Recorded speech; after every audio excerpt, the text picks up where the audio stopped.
Namaste and greetings. Hello and welcome to the Center for Spiritually Integrated Arts, a Centers for Spiritual Living teaching center. I am Reverend Dr. Raymond Anderson, the founding minister and the spiritual director. If you have questions about what is a teaching center, who is Reverend Dr. Raymond Anderson, what is Centers for Spiritual Living? What is metaphysical spirituality? Feel free to send an email to spirituallyintegratederarts@gmail.com. The website with tons of information will be available soon. In the meantime, feel free to follow us, to join us, to subscribe via Facebook, Instagram, Twitter, and our YouTube channel. For more information, as I said, send an email. Look for us. Join us. I look forward to chatting with you more very soon. Much love, appreciation, and all of that. Blessings.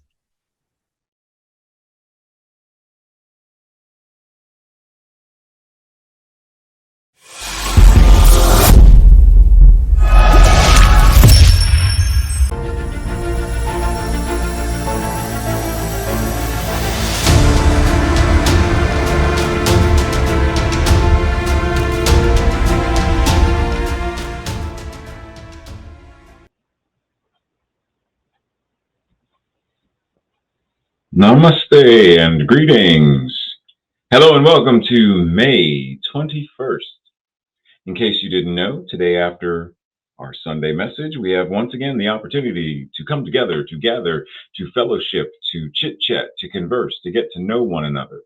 If you don't already have the Zoom link, be sure to send an email to spirituallyintegratederarts@gmail.com and the Zoom link will be sent to you. Other than that, as soon as the Sunday message completes and we do our closing prayer, head over to Zoom and we will begin our fellowship.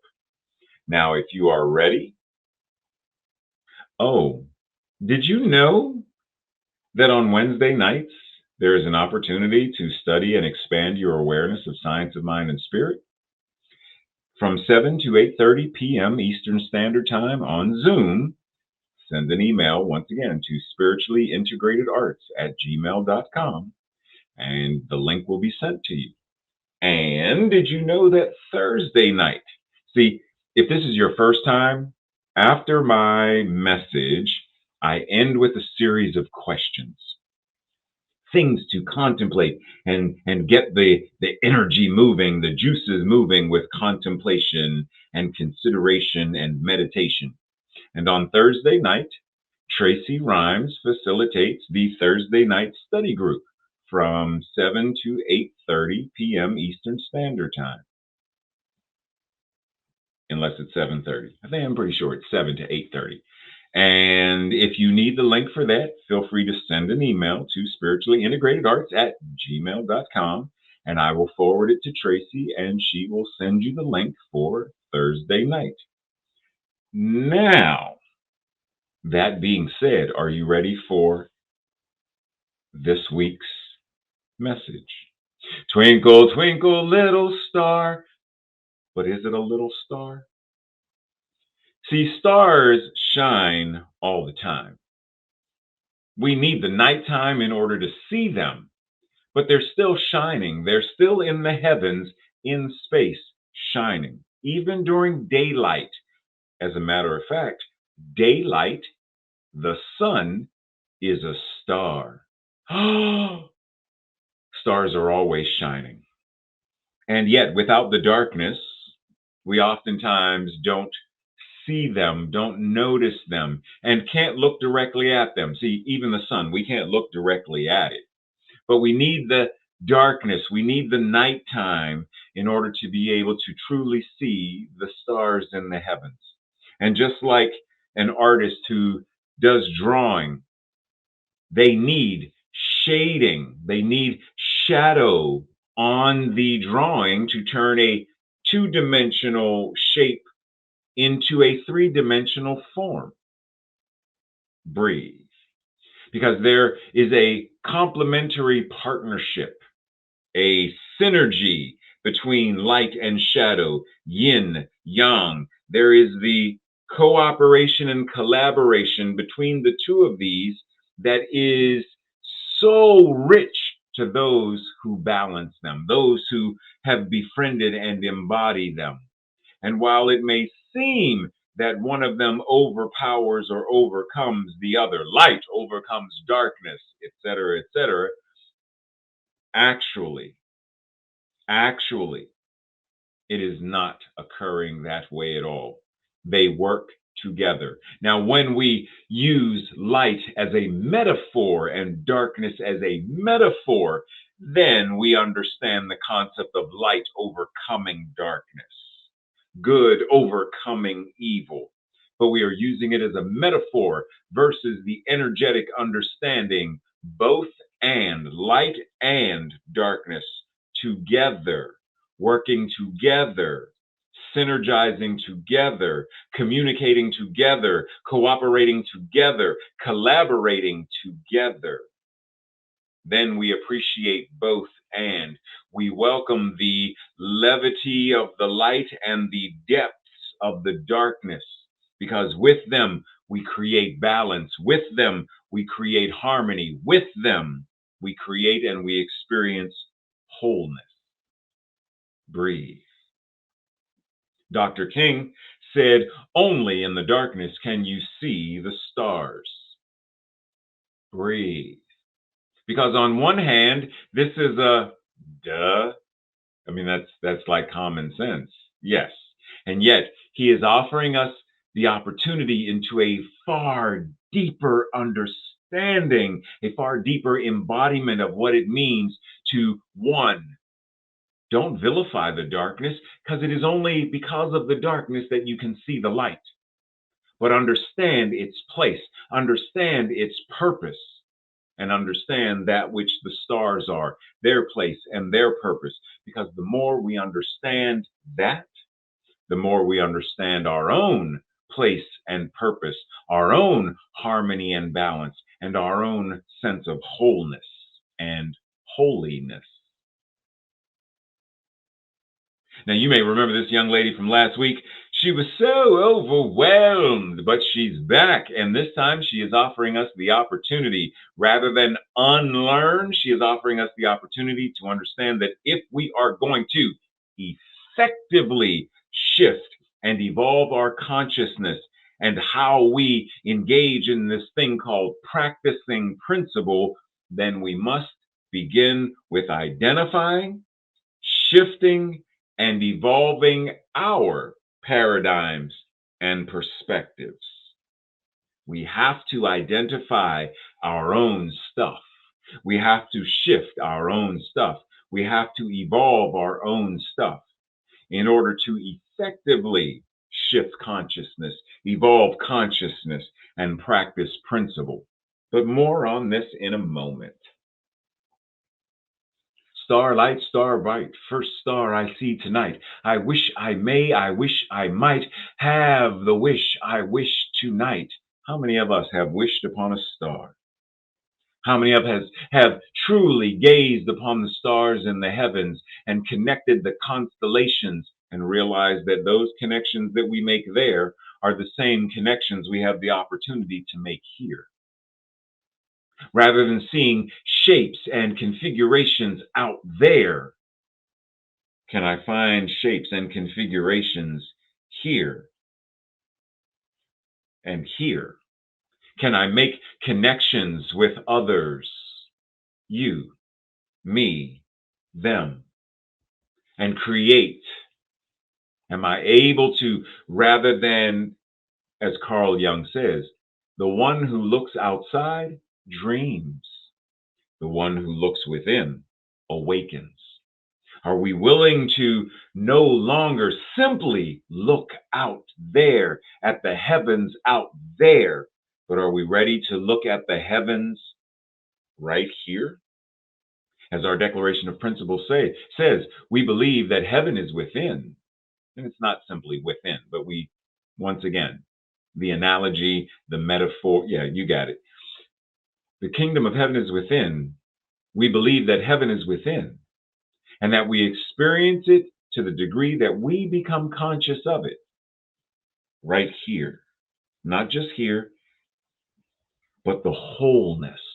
Are we ready to see the expansiveness that is mirrored out there within our own lives and consciousness? Now, when we look at those stars, what do we see? Little dots of light sparkling and twinkling. But what is that really? See, it plays a game with us, and the game is the same game that you see here. What is this game called? It's called perspective. See, I'm not bigger than Tracy in the way that this image would make you think. Tracy's not bigger than me in this image the way that you would think. This gentleman isn't bigger than the Eiffel Tower the way that it appears. This young woman is not bigger than this building the way that she appears. It's perspective. Those stars that we see, it would appear based on perspective that they are tiny little, twinkle, twinkle, little. It would appear that they are tiny and small. Yet perspective, in the same way that it is applied with that, perspective can be applied to how are we viewing our own lives? How are we holding the attitude of how are we? What is our frame of mind? What is our frame of reference when we talk about peace or holiness or God? What is the vantage point or the viewpoint that we are taking when we talk about healing the world, a world that works for all? Perspective. Because it's easy to vilify good or bad, right or wrong. It's easy to dualistically separate. One reason why so many people have an issue with the LGBTQ community, the transgender community, etc., is because people refuse to understand the idea of there is some exist within the concept of the binary, male or female. They will not, and they choose to. Remember, we talked about last week, deliberate ignorance. There are some who refuse to even begin to shift their consciousness, identify their paradigms and perspectives, evolve their paradigms and perspectives regarding what it means. No. It has to be boys are blue, girls are pink. What is this they, them? They refuse to even remotely begin to understand and shift the idea that there are some who are non-binary. There are some who are non-gender conforming. There are some who are gender fluid and gender rich. There are many layers and ways of showing up within this entire spectrum that is God.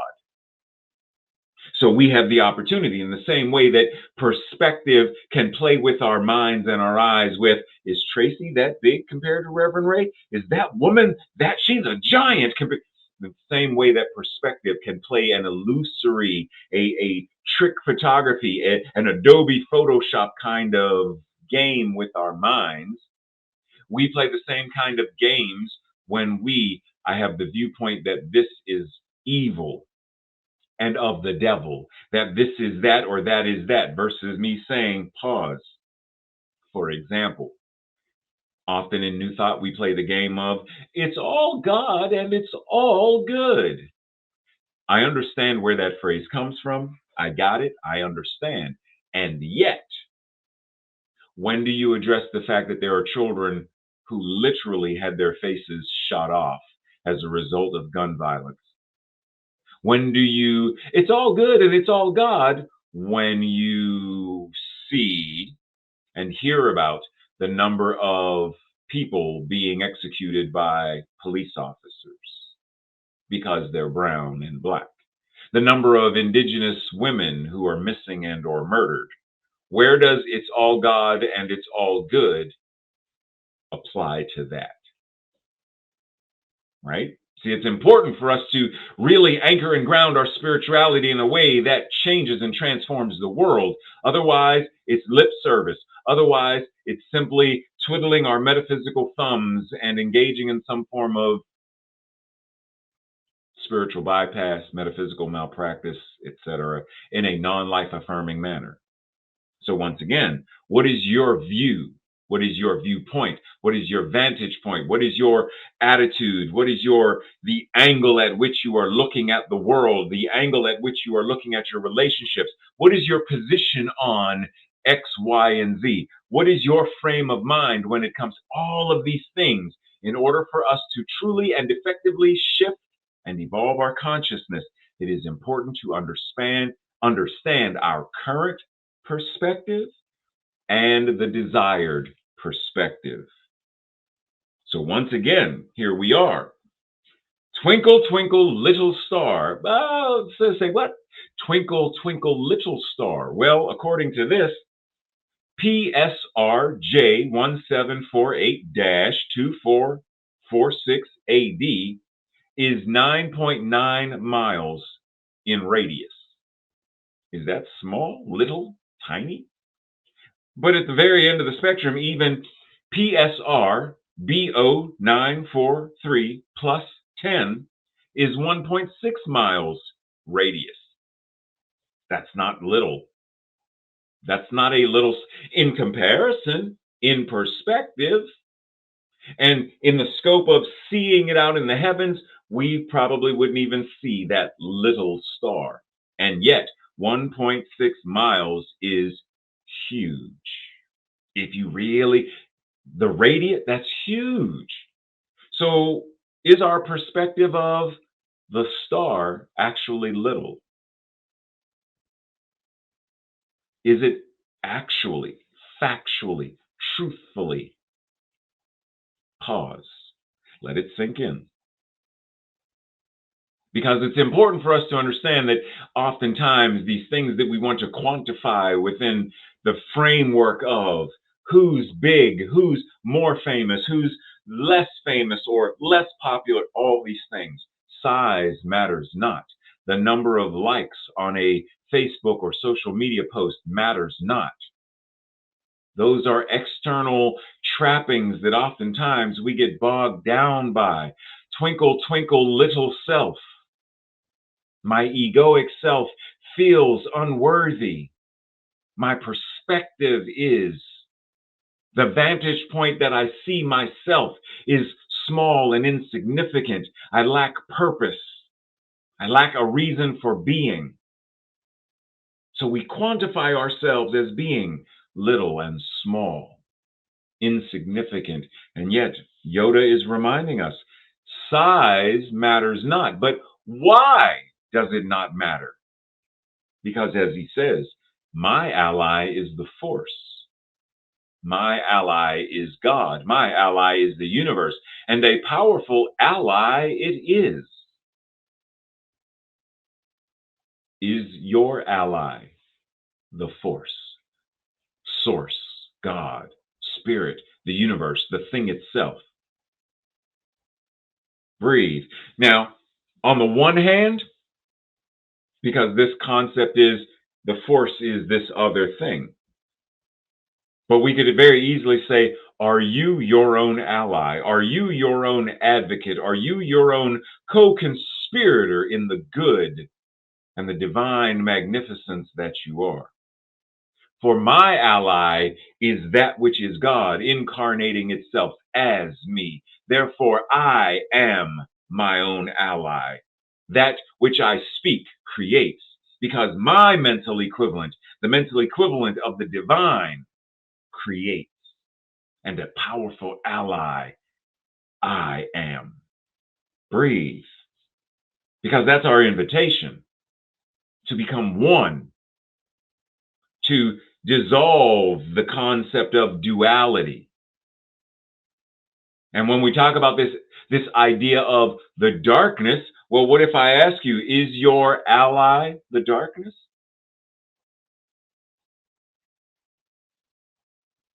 What do I even mean by that? Are you able to embrace your shadow self? Are you able to befriend it, to bring it in rather than shun it as the enemy? Are you able to find a strength, a power, a presence even within the darkness? Creativity, like human life itself, begins in the darkness, begins in that place of mystery, as Julia Cameron, the author of The Artist's Way, shares with us. Creativity begins in the darkness. Life begins in the darkness. Manifestation begins in the darkness. So therefore, the darkness cannot be the enemy. Oftentimes, we think of this symbol as yin and yang, or some say yang. It's not either or, it's both and. Yin yang. See, when I reach my arm out towards you, there are muscles and tendons and stuff. Some contract in order for that to happen, and some expand, both and. When you walk, when you move, when you clench your fist or open your hand, some muscles retract and contract, some expand and reach and stretch. Both and, not either or. So now when we think of the energy of this, well, what happens when we embody it? Do we see that we ourselves are the very embodiment of yin and yang, light, darkness? And then we are invited, if we understand that, we are invited to be the light that shines not just upon the darkness, but that shines in the midst of the darkness. To be that creative expression that comes out of the mystery and the darkness. Both and. And also, because I could have done a remix, but and also be the darkness that is rich and vibrant in its ability to birth a world that works for all, to birth the truth that heals, to birth the beloved community and oneness. Be both and. That's why I always say, don't just be open at the top, be open at the top and the bottom. See, the tree, which is open at the top, stretches its branches and the leaves to receive the sunlight, to receive the carbon dioxide. But the roots are also open at the bottom, receiving all of the rich nutrients through the darkness of the earth. Both and, not either or, both and. So our invitation is to be the light and be the darkness. Be the light that shines and the darkness that births. Both and. Oftentimes, we tend to shy away from the darkness, however. If you remember from last week, we went through that whole thing about how the devil became that terrifying visage that, right? We went through that whole thing. And if you haven't seen that one, I recommend you go back and check it out. But we vilify the shadow, we vilify the darkness because of all of the things that come with the shadow and the darkness. Fears and triggers, shame and guilt, secrets and things that need to be hidden, worries and unhealed trauma, low self-worth, low self-esteem, low self-care, or the lack of self-care completely, and all of the various red flags that we ignore. All of these things and more fall under the umbrella of one's shadow self. But the moment we begin to say, what am I afraid of? And go to that place, we heal. The moment we identify, remember, identify. You have to identify it first before you can shift the paradigm. Identify it, shift it, evolve it. Identify your fears, shift, evolve, heal. Identify your triggers, shift, evolve, heal. Identify, why do I have secrets? Now, there can be things that are private. I keep my PIN, my social security number, I keep them private so that my identity, quote unquote, is not stolen. It's not a secret. But it very easily, if I say, as I once did years ago, I don't tell anyone that I'm a gay male. I keep it secret. I keep that hidden because of the guilt and the shame and the fear associated with it. But is it really a secret? I'm making it a secret because I'm afraid that if that secret, if the cat is out of the bag, if the secret is revealed, as has been proven to be, there are those who choose to ostracize or ridicule or attempt to abuse or whatever that is. So, what happens though? Do you keep the secret? Jan Le Van Zandt often would say, you are as sick as your secrets. So, why have a secret? Why allow the guilt and the shame? Identify it, shift it, evolve it, heal. And we have the opportunity to do that with all of these. Identify the worries, identify and shift and evolve and heal. Identify this thing called low self-worth, identify it, shift it, evolve it, and heal. Why am I not caring for myself? Identify, shift, evolve, heal. Come to this place of absolute reconciliation with all aspects of ourselves. There is nothing that we need to run from or hide from. It's us. I cannot hide from my fears. They know where I am hiding and they will show up. I cannot hide or run from my worries. I cannot run from or hide from self-esteem issues. I cannot run or hide from the guilt or shame that comes from being a gay man in the United States of America. I can't run from, I can think I can try, but it's not going to work. So let me come to this place of reconciliation where I understand there's no need for me to feel guilt or shame around this. Identify, shift, evolve, and heal. And then I come to this place of at one meant, where I know and understand I am that which is the isness and allness of all that is. I am God, God incarnating in, through, and as me, which gives me greater capacity to balance yin, yang, to balance open from the top and the bottom, to balance what it means to be both human and divine, to be divine, living this divinely spiritual experience that we call human, both and. Breathe. Because that's our invitation. Rumi says, no one looks for stars when the sun is out. A person blended into God does not disappear. They are just completely soaked in God's qualities. Ernest Holmes says, what is true about God is true about you. No one looks for stars when the sun is out. And when we merge at one-ment, when we and God, when we have the awareness that there is only God, we don't disappear. We don't vanish. We are simply immersed in the activity and the embodiment of all of the qualities of God that we embody, engage in, and practice. So let's revisit this guy. Because oftentimes what we want to do is we want to identify and label and quantify it's good or it's bad. We are either good or bad. That person is either good or bad.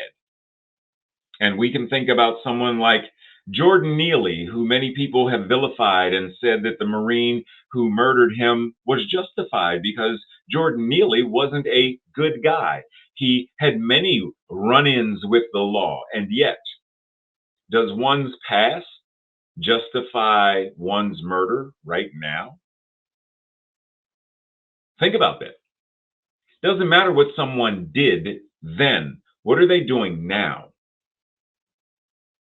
Because that's like me saying, well, I'm going to slap Tracy today because Tracy lied to a coworker 4 years ago. What kind of perspective is that? So we are being invited to dissolve the idea of good, bad in that manner and simply recognize yin, yang, yin, right? So when we think about this idea of good or bad, then the yin, the dark side, becomes the place of fear, becomes the place of anger and shame and all of the bad things. And the good is where faith is, and the masculine and light and peace. That's why black magic is bad magic and white magic is good magic. That's why. Because it's easy for us to draw a line and separate and segregate. But that's not the way practicing principle works. See, when we practice principle, we understand this idea, speaking of faith, we understand this idea that faith in and of itself is neither good nor bad. Because faith works in two ways. There is life-affirming faith and there is non-life affirming faith. Faith that is non-life affirming is fear, is worry, it's pessimism. That's using faith in a non-life affirming manner. Well, using faith in a life affirming manner shows up as courage, confidence, and trust, conviction, optimism, or as Holmes said, one who uses the science of mind is a practical idealist. That's using faith in a life affirming manner. But what do we say? You have to have faith, as if faith in and of itself. No, because faith used in reverse is non-life affirming. Fear, worry, guilt, shame, pessimism. Faith used in a life affirming, forward evolving direction and energy is having courage, confidence, conviction, trust, optimism, the capacity to be a practical idealist. So rather than simply break it down to some kind of quick little catchphrase, faith, let's really dive into, is it life affirming or is it life denying? Is the darkness life affirming or life denying? Because darkness in and of itself is not the enemy. Macrina Winderker says, I have seen too many stars to let the darkness overwhelm me, not overcome me, overwhelm me. I have seen too many stars to let the darkness overwhelm me. What about you? And what does she even mean by this? It's the idea that I have felt and identified enough glimmers of hope that I will not let this that I am identifying as the darkness overwhelm me. Think of Viktor Frankl. I have seen enough laughter and love and hope that I will not let the consciousness of the Nazis overwhelm me and overtake me and subdue me. They can touch my body, but they cannot touch me. They can kill the body, but they cannot kill me, because I have seen too many stars to let the darkness overwhelm me. What about you? Breathe. Matthew Fox says, the human does not exist apart from the stars. Human history cannot be divorced from planetary history, galactic history, and creation's entire unfolding history. There is no separation. That's what he's saying. There is no separation between you as a human and that star that you see. There is only one, and that one is God. And that one is God as that star is the same, that one that is God as you. And the entire history of how God is incarnating and interacting with itself, as itself, through itself, is the history of the planet, the entire galaxy, all of creation, the seen, the unseen, the yet to be seen, and the it will never be seen. It's all one unfolding history, one unfolding expressiveness of the divine. There's only one. And we are invited to be very clear in how that is showing up in our lives. Very clear.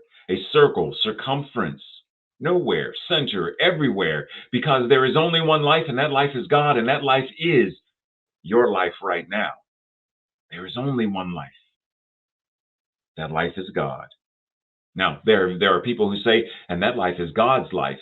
There's only one. There is only one life, and that life is God, and that life, that God is your life now because you are that God now. Sink in, breathe it in, marinate on it. There is only one, and it is you. Breathe, because we are invited once again to let it sink in what Holmes said. Whatever is true of God is true of you. Whatever is true of God is true of you. Whatever is true of God is true of you. Breathe. As I said last week, and it's been changed, so don't think this is the same slide as last week. If you want to truly live, if we want to truly live our best lives, if we want to heal the world, if we want to truly create the beloved community, in other words, a world that works for all, we must recognize and heal our individual shadow and our collective shadow, and come to a more conscious embodiment of our oneness, our one shared history. Doesn't matter. The history of cisgender straight people, the history of LGBTQ people, one history. How do we come together and understand that there is a shared intersection of those histories? Black, white, there's a shared intersection. Because for as long as we separate and segregate, as long as we oppose, for whatever that is, for as long as we do that, there is never going to be that come together in that one place, in that still point. How do we come together? Oh, once again, we must recognize and heal our individual shadow, our collective shadow, our global shadow, our sociological shadow, our financial shadow, our spiritual shadow, and become more conscious and embody our oneness, incarnations of as God. Be it, live it, embody it, speak it, think it, walk it, breathe it, live it, breathe. This week's affirmation, our declaration, I will say it first, and if it resonates, say it with me on the second go round. My light shines brightly always and in all ways. Together, my light shines brightly always and in all ways. And so it is. This week's study questions for the Thursday night, even if you don't show up for Thursday night, these are still for you, still for you. But for those who do show up on Thursday night, here's your questions. 1, what does it look like in your life to balance yin yang? Number 2, when are times that you have practiced life affirming faith and non life affirming faith? What can you do to practice more life affirming faith more consciously, more often? What are some of your shadow self qualities, traits, and behaviors that are detrimental to living your best life? And what can you do to recognize, heal, transmute them to be more beneficial or to release them altogether? 4, what do you do to ensure the collective shadow does not overwhelm or overcome you? Is there anything scary about the light for you? And if so, what do you do to address it? How do you reconcile that there's something about the light that scares you? And lastly, what is the dominant perspective you have of yourself? Now let us close out in prayer, anchoring in this oneness, this perspective, this vantage point that God is all there is. And because it is all there is, it must be right where each one of us is. It's right here where I am, incarnating in, through, and as me, from the top of my head to the soles of my feet. It's all God. That no matter where anyone is, God is. And that recognizing that isn't simply where it stops, but that we are invited to now embody. And through the embodiment, we are invited to, we're not even invited, we are encouraged and called to act accordingly. Once you know that you are God, you must act as one who knows they are God. And in that acting, the invitation then becomes, well, what does it mean for me to live, move, and have my beingness as a 21st century New Thought Good Samaritan? What does it mean for me to be an ambassador and an emissary of the beloved community? What does it mean for me to walk the walk of one who is building a world that works for all? Because once we identify it, once we shift, once we evolve, once we heal, then we create, we manifest, we demonstrate accordingly. So shine, light, shine. Breathe, darkness, breathe, and birth from that great grand mystery, that space of infinite possibility, birth in. Light, shine on. Infinite oneness of love and law, balance, harmony, at one-ment, showing up right here, right now.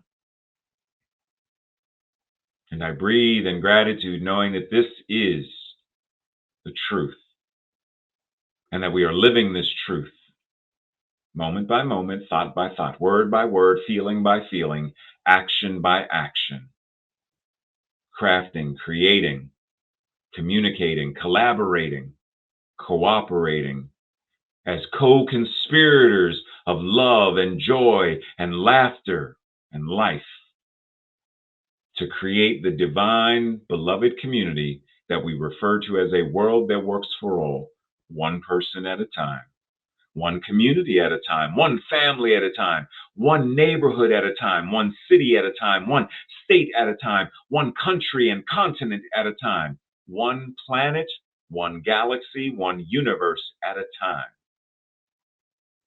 And it is because there is only one life, and that life is God, and that life is your life right now. The law says yes. So it is with joy and gratitude that I allow this word to be the truth that it is. Because once you know the truth sets you free. Free to live what we know is answered prayer. And so it is. Namaste, blessings, much love and appreciation, everybody. And I will see you over in Zoom.